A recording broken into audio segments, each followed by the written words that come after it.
اللهم صل وسلم وبارك على سيدنا محمد. ازيكم عاملين ايه؟ يا رب تكونوا في احسن حال. النهارده ان شاء الله معاكم هعمل لكم البطاطا بالبشاميل، صينيه بطاطا بالبشاميل.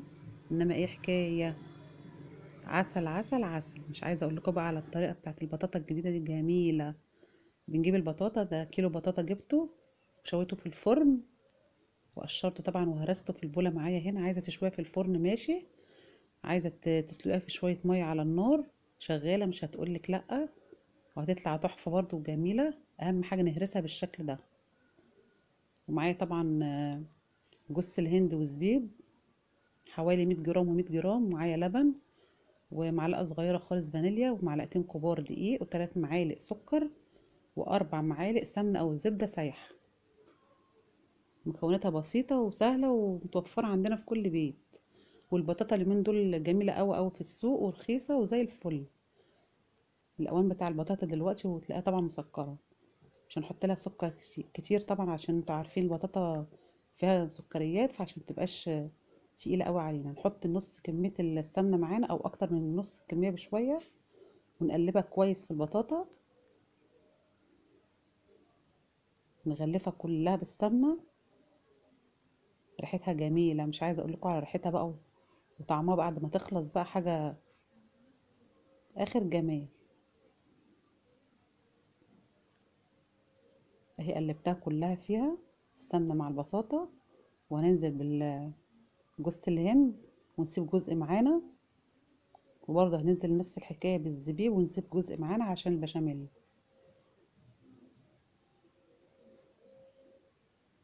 طبعا جوز الهند والزبيب ديت على حسب رغبتك، دي أذواق. واللي بيحب يحط الحاجات ديت في أي حلويات عنده عادي. في ناس ما بتحبش الزبيب ولا جوز الهند في الحلويات، فدي على حسب الرغبة. ونقلب بقى كل المكونات دي في بعضها،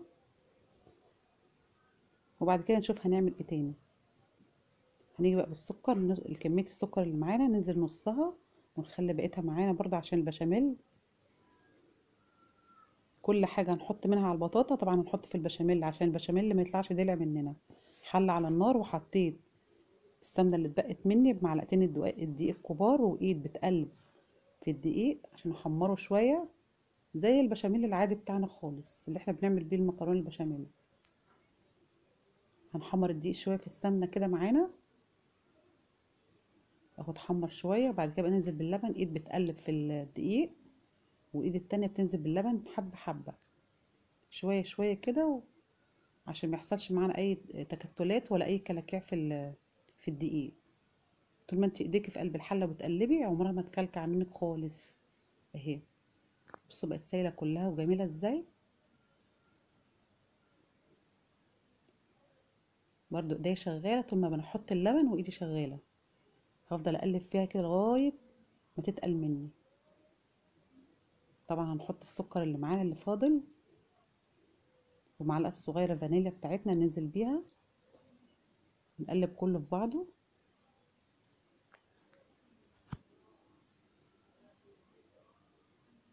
هفضل اقلب فيها لغايه ما تتقل معايا. دلوقتي هنشوفها بقت عامله ازاي. بشاميل جميل، لا خفيف قوي ولا تقيل قوي، بالشكل ده. هننزل بقى مع هنا جوزة الهند والزبيب ونقلبه برضه في قلب البشاميل كده. جهزنا معانا البشاميل وحضرناه.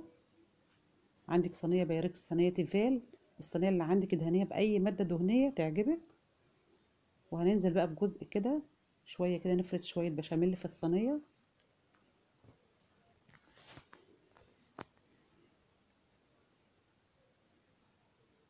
طبعا احنا محضرين مع بعض الخليط بتاع البطاطا بالمكونات اللي احنا حطيناها عليه كلها، نزل بيه دلوقتي.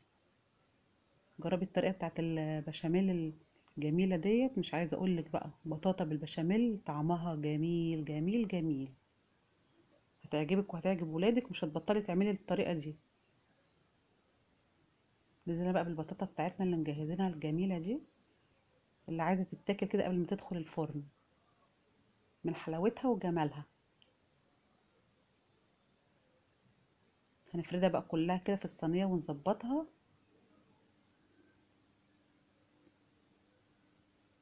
دلعي ولادك كده، والدنيا شتا بقى والبطاطا بقى بتحب الدفى.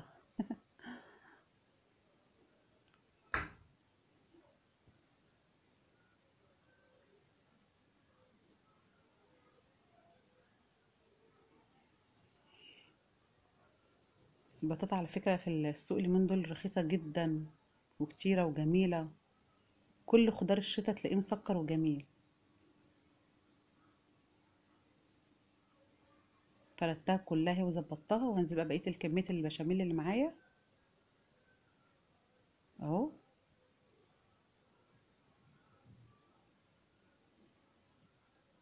وهفرده بقى كله واغطي الصينية كلها، اغطي البطاطا اللي انا فردتها في الصينية دي كلها بالبشاميل. طبعا انا ايديا شغالة، والفرن برضو مشغلة الفرن البوتاجاز على درجة حرارة 160. اول ما احط الصينية، انا مشغلاه طبعا على 160 قبل ما يسخن شوية. اول ما احط الصينية في الفرن هخليها على 200، بسيبها تلت ساعة. ابص عليها كده اتحمرت من الوش، هطفي عليها. ما اتحمرتش برضو هطفي عليها واحطها في الشوايه، لان كده كل المكونات اللي معايا دي مستويه، فمش محتاجه ان هي تقعد في الفرن كتير. اهي ظبطت الصينيه وحطيت كل المكونات بتاعتي، وهروح بيها دلوقتي على الفرن.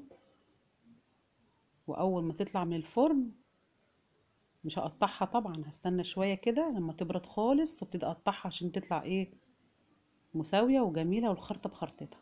او ده الشكل النهائي بتاعها. ايه رايكم بعد ما طلعت من الفرن وهديت خالص وبردت؟ قطعتها وطلعت جميله، مش عايزه اقول لكم بقى على طعمها عامل ازاي.